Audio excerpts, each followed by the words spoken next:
আসসালামু আলাইকুম। এই গ্রামগুলি দেশের অন্যান্য গ্রামের তুলনায় অনেকটা পিছিয়ে পড়া গ্রাম। এটি যেমন সত্য, ঠিক তেমনি এটিও সত্য যে দেশের অন্যান্য গ্রামের মানুষের চেয়ে এই গ্রামের মানুষগুলো অনেকটা সাদাসিধে এবং খুবই আন্তরিক। আপনি যে কোনো সমস্যায় তাদের সঙ্গে যখন কথা বলবেন, খুবই আন্তরিকতার সঙ্গে আপনার সঙ্গে মিশবে, আন্তরিকভাবে চেষ্টা করবে আপনার কথাগুলির উত্তর দেওয়ার জন্য এবং আপনাকে আপ্যায়ন করার জন্য। পিছিয়ে পড়া গ্রাম কেন বললাম জানেন? পিছিয়ে পড়া গ্রাম এই জন্য বললাম, দেখুন রাস্তাগুলি এখনও কিন্তু কাঁচা রাস্তা। প্রথমত রাস্তাগুলি কাঁচা, দ্বিতীয়ত এই গ্রামের মানুষগুলো খুব সহজে রিক্সা, অটো, ভ্যান কিছুই ম্যানেজ করতে পারে না। চিকিৎসার জন্য যদি কোনো সমস্যা হয়ে থাকে সেক্ষেত্রে করুণ অবস্থা হয়ে দাঁড়াবে। হুট করে তারা কখনো রিক্সা, অটো, ভ্যান কিছুই ম্যানেজ করতে পারবে না।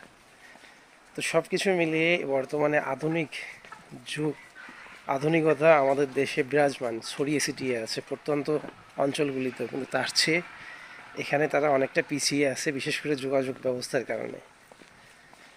তো যাই হোক বন্ধুরা, আর যাই হোক না কেন, কিন্তু এখানকার মানুষগুলো অত্যন্ত ভালো মনের মানুষ, খুবই সরল সাদাসিধে মনের মানুষ। আপনারা বলতে পারেন এটি কোথায়? আমি বলবো না, আপনারাই বলে দিন যে এটি কোথায়।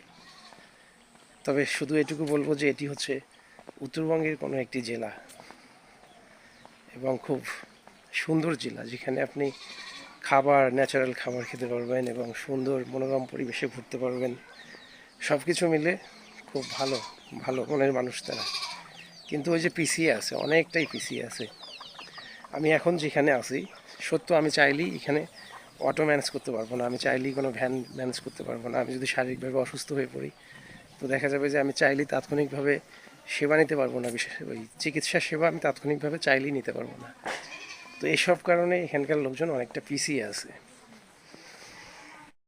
তাই নয়, শুধু তাই নয়, প্রাকৃতিক সৌন্দর্যে ভরা এই জেলাটি, প্রাকৃতিক সৌন্দর্যে ভরা এই গ্রামটি, তুলনামূলক মানুষ অনেকটা কম এই শহর বা এই গ্রামে।